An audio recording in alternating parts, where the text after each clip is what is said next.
stormy seas and lost souls. Who is it? She's dreamt of this before. It's coming. Is it? They say dreams are visions of our memories, thoughts and fears, as seen by our inner eye.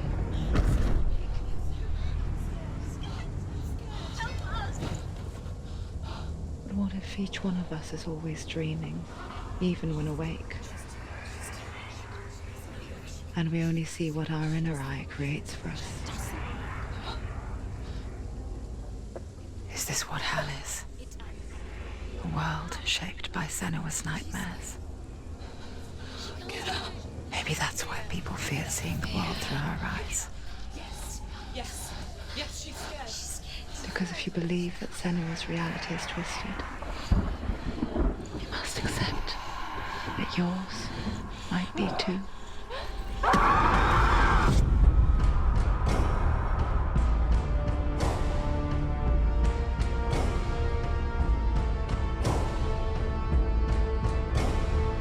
Hellblade: Senua's Sacrifice is a video game about Senua, a Celtic warrior on a vision quest into Viking territory.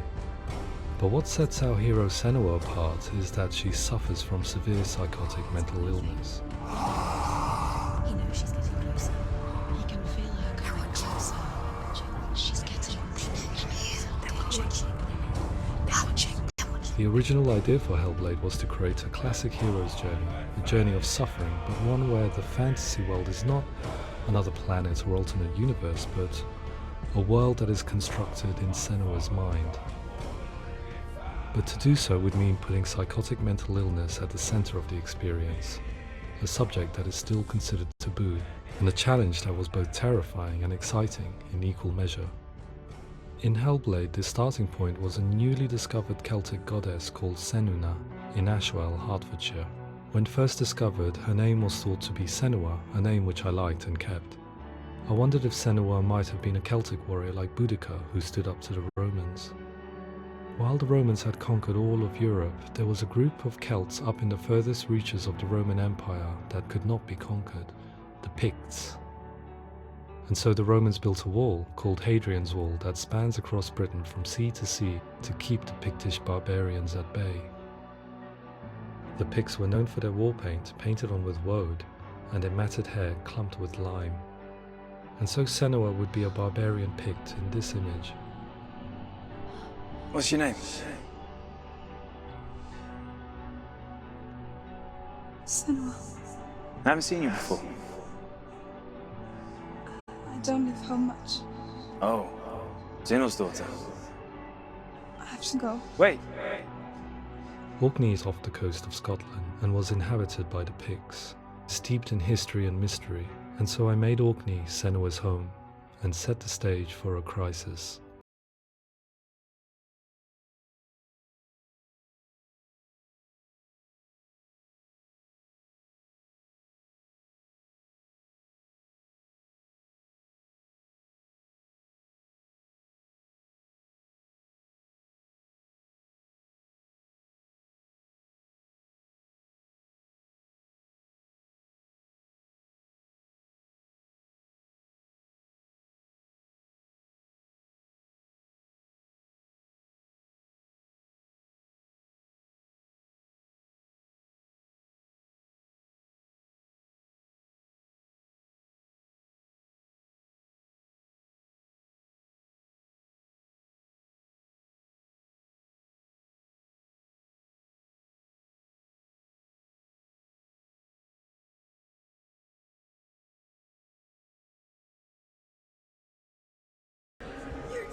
No!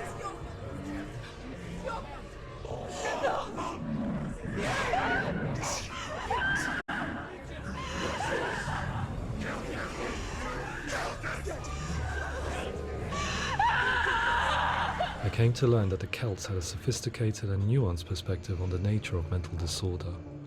One term they used was Gelt.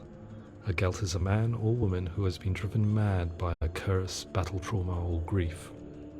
The Gelt would take to a life in the woods in search of penance, punishment, and purgation. And so Senua became a Gelt, cursed by darkness, looking for redemption in the wilds. Another word the Celts used in reference to mental disorders was truth, meaning fool, or Liar. one who utters the words of God. They tell of the mad sinner who flees battle into exile and takes on a beastly nature, growing feathers on his body. The character called Truth in Hellblade is based on a little-known person called Findan, an 8th century Irish Celt who was captured and enslaved by the Vikings, but eventually escaped to Orkney where he became a monk. I will tell you my stories of hell, if I may walk with you. Upon meeting Senua, it would be his stories that fuel her quest deep into their world of gods. The Northmen say the world will come to an end. The sun will grow black, the earth will sink into the sea, the stars will disappear, fire and water will meet, flames will play against the sky, the heavens and earth and all the world will be burned, all the gods will be dead, and the warriors of Valhalla and people everywhere. Senua, prepare yourself for Ragnarok, for it is nigh. So the stage was set for a new adventure, a journey into the Norse underworld called Hell, a vision quest fueled by madness and myth, a fantasy that was created by Senua's own mind, and one that we would experience through her eyes. This is your mission. This is your quest. There is nothing else left. To make a game about a warrior with psychotic mental illness as its central theme was fraught with danger. Mental illness such as psychosis is still taboo and rarely acknowledged in a century of cinema, never mind the new medium of games. Where it does feature, it often conflates psychosis and psychopathy associated with a lack of empathy. It is unfortunate that these two words sound so similar that they are used interchangeably in media. I must admit that I didn't have to look very far to discover my own ignorance of the subject. So we reached out to Paul Fletcher, psychiatrist and professor of health neuroscience at University of Cambridge. Psychosis is a descriptive term, and it refers to having a loss of contact with objective reality. So it's characterized by two main sets of symptoms. One of them is hallucinations, where somebody experiences perceptions when there is no actual objective thing out there to perceive. You're already dead. Who are you? And the other is delusions, where somebody comes to very often bizarre, unpleasant, frightening beliefs when there's no good evidence in favor of them. There's no doubt about it. The source of the darkness is in Helheim. And the goddess Hela holds his soul there. We reached out to Welcome, a biomedical research charity that spends billions on research and awareness programs aimed at improving health. Mental health hasn't always been presented in the media in a way that is particularly helpful. It can be challenging to engage people with the subject matter, and there are a lot of preconceived ideas about mental health, and particularly schizophrenia and psychosis. So we hope our support allows the team to continue to collaborate with Paul Fletcher and with those who have experience of psychosis to create a game that provides a fresh perspective on the condition and allows audiences to engage with it in a way that just wouldn't be possible in any other medium. What started out as a brief consultation convinced me that we were only scratching the surface of an immensely deep and interesting subject that could enrich and change the very nature of the game. That's cool. Thanks so much for coming. Pleasure. Thanks. It's really interesting for me, and I'd love to be involved. I think it's fascinating. Absolutely. Our understanding of psychosis is still very much a mystery, and ways of treating it are still primitive compared to physical illness. After all, it is easy to see the pain and suffering caused by physical diseases or physical trauma. It is not so easy to see the mental suffering and trauma of severe mental illness. But what if we could find a way to see it? Games are capable of drawing you in for hours on end, playing the role of a character who is different from you, experiencing their perspective, and actively involving you in a world that functions with a different set of rules. That voice is not a kind. Use that voice. Calls you to your death. It's an evil voice. If we were to represent Senua's psychosis, we would have to simulate voice hearing, a common attribute. But how can we simulate something we have no first-hand experience of? Professor Charles Fernyhough, a leading expert in voice hearing from Durham University, offered his help. Hearing voices is an experience that is usually associated with severe mental illness, and crucially we know that hearing voices is a part of ordinary life for many people who don't meet the criteria for mental illness. Yeah. Oh, that's not him in real life. We know voices vary according to where they appear in space. Voices can appear far away in the distance, they can appear right there in your ear, they can seem to be coming from inside your head. Based on the information Professor Fernie Ho provided, I put together a sound brief and invited some actors to the studio. We recorded the actors using a binaural microphone, which records the 3D spatial position of sound, replicating the way sound is heard by human ears. It gives you an incredible sense that the person you are listening to is right there beside you. Can't see how she's going.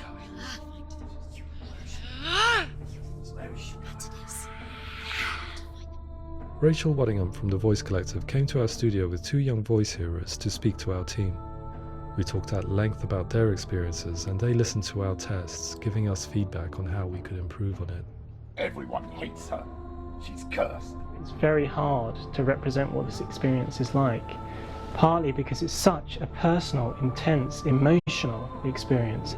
It's testament to how Ninja Theory have been listening to what the researchers are saying, but also crucially listening to the experts by experience. What they've come up with is so compelling. It's by far the best representation I've heard of what these experiences are like.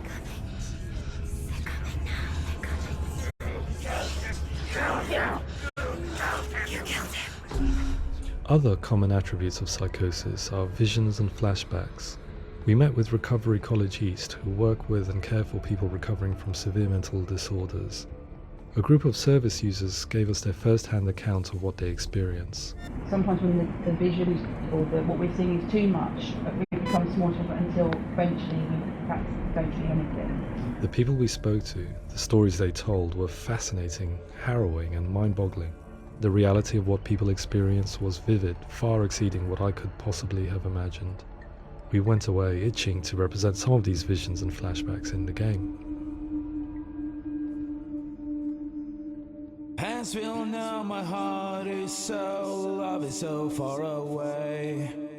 Don't you know how I wanna feel deeper? I could never know how you grow, all these days are killing me. Now I see deep in me insanity does unfold. I just wanna feel deeper, deeper. I just wanna feel deeper, deeper.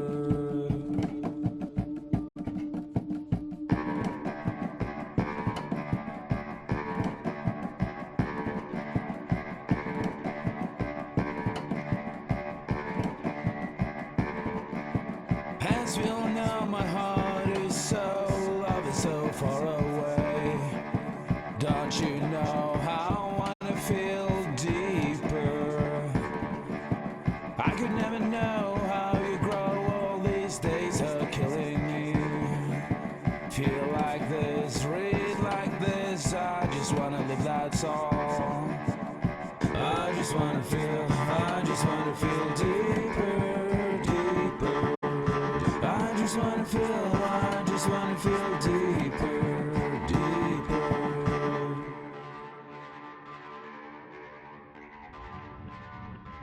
To refine our work, we continue to hold meetings with Recovery College East over the course of a year and a half, showing them what we had achieved so far and refining the in-game representations based on their feedback.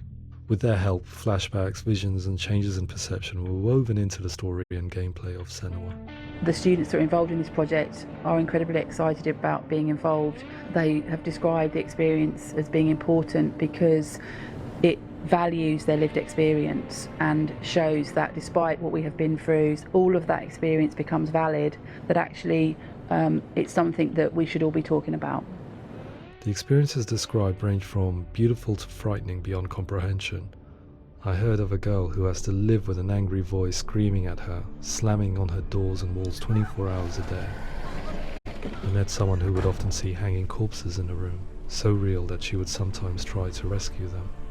The panic and fear that comes with such visions is entirely understandable, and it can be a living horror for some. Worthless, weak, pathetic. Go on, feel sorry for yourself, because there is no one left to do that for you. I was urged by one fellow that we should not shy away from showing this horror, and so I was perpetually torn in making Hellblade. Had we gone too far with our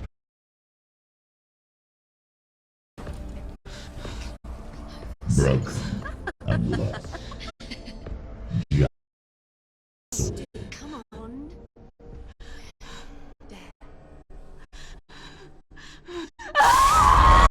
In some ways, voice hearing and visions were the low-hanging fruits, so to speak.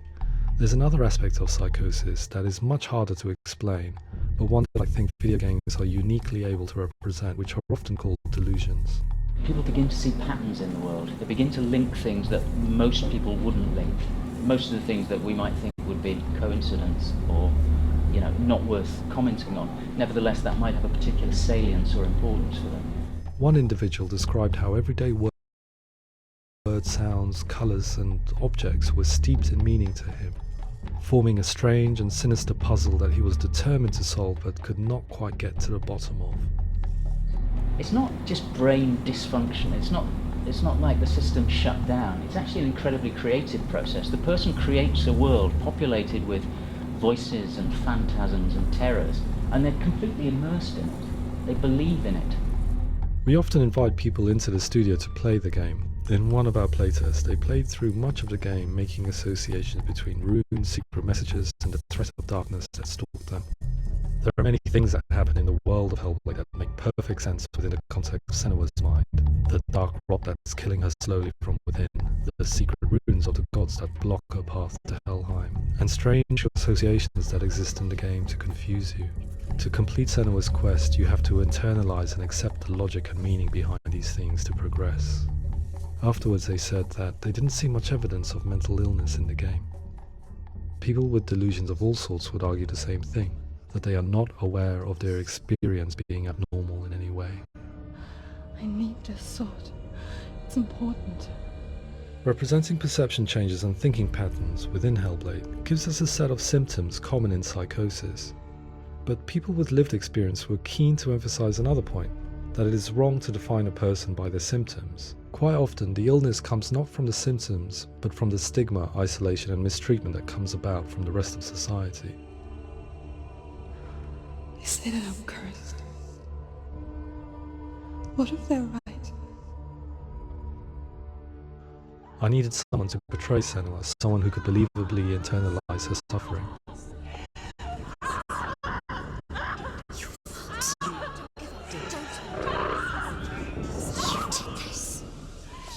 Melina Jurgens, our video editor, had been a stand-in for Senua over a few months while we perfected our motion capture techniques. Without realizing it, she had already auditioned for the role, and I knew her well enough to know that I didn't have to teach her to act, but to relive her own internal pain. As often is the case, those who have suffered mental anguish are never far from us.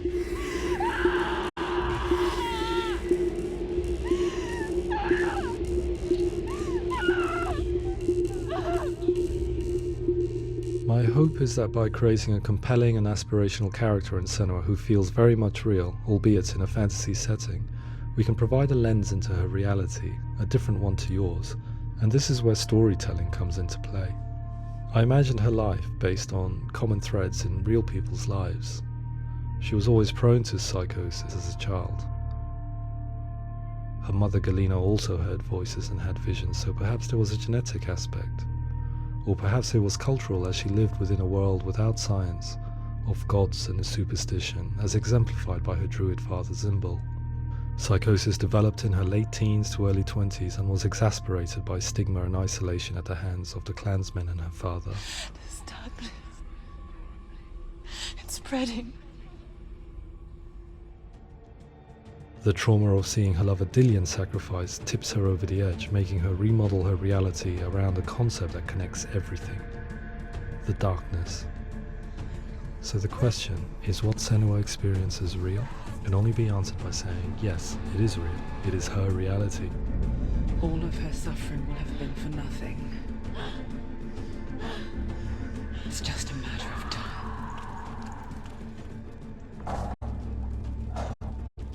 Towards the end of the project, service users and professionals that had collaborated with us were invited to see the near-final game. It was a chance to see if the game had reflected their views or if it had misrepresented them. For me, being involved in especially developing Senua's character has been really important, and being able to bring in my perspective and what I see and what I hear, and having that built into the game gritty and it's meaty, and there are some tough subjects in there that are being tackled with honesty.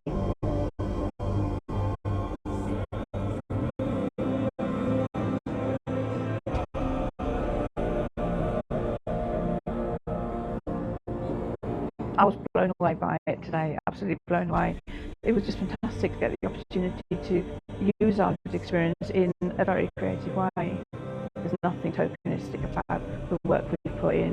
It feels like we've been listened to, things have been taken on board, and I think there was a lot of realism in the game itself, and it feels very authentic.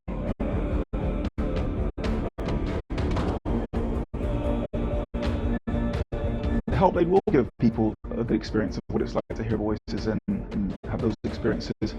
I'm glad that the guys at Ninja Theory have asked us to come along and help to build an experience that's positive when it comes out, and get myself a copy and have a go.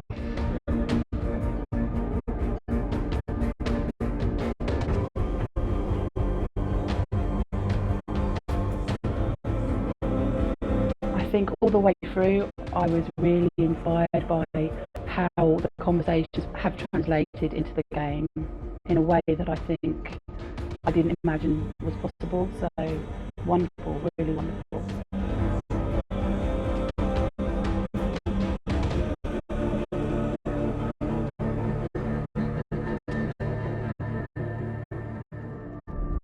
I really hope that others will follow the lead that they've set and use the power of something like a video game to change people's perceptions, to increase understanding, and ultimately to make some of the stigma around voice hearing and other experiences go away.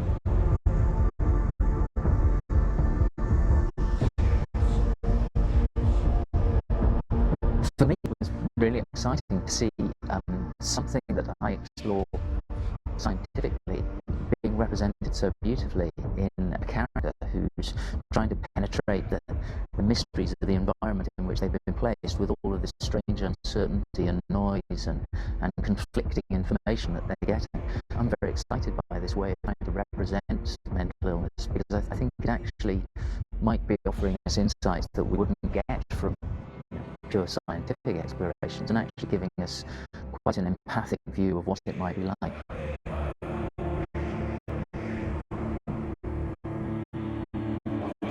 Mental illness has been with us for as long as we have been on this planet, but why? Why hasn't evolution stamped out this weakness from within our gene pool? I often pondered this question until I realised that the question had an inbuilt flaw. It assumes that being and thinking differently is a weakness.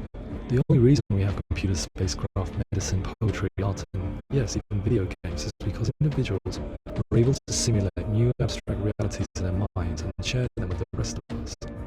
We need people to be willing to see differently in order for us to progress and survive as society. And we need to be open to these new ways of seeing. And it is this spirit that motivated me to create Zen's story and share it with you.